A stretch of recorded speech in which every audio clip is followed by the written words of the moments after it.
আরে রিমি, তুই কবে এলি? আরে রাজুদা, তুমি এসে গেছো? হ্যাঁ, আমি তো এসেই যাওয়ার কথা ছিল না। মা বলেনি তোদের? আরে তুমি কত বড় পড়াশোনা করতে গেছো বাইরে। আমি তো জানি তুমি মনে হয় আসবেই না, তোমার সঙ্গে এবারে আমাদের দেখাই হলো না। তা তুই একাই এসছিস না মাসিমণিও এসছে? আর বনু? না না, আমরা সবাই এসছি, সবাই ঘরের মধ্যে আসে। চলো। তা এখনো ঠাকুর দেবতার গান করিস না ভুলে গেছিস সব? তুমি না ছোটবেলায় একটা গান শুনেছিলে, সেই গানটা নিয়েই তুমি সবসময় কথা বলো। তুমি সেই একই রয়ে গেলে দাদা।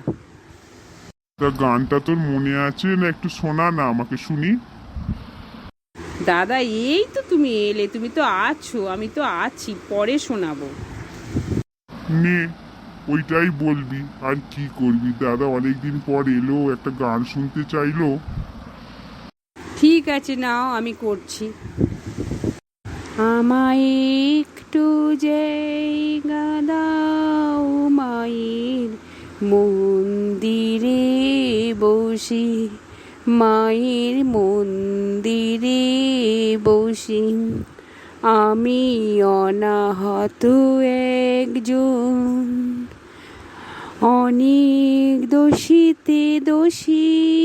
আমায় একটু জায়গা যাও মাগো, মন্দিরে বসি।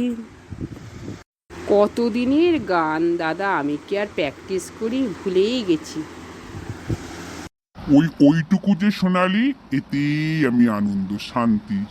এবার ভেতরে চল, পরে রাত্রিরে তোদের কাছ থেকে আরো গান শুনবো। হ্যাঁ চলো দাদা।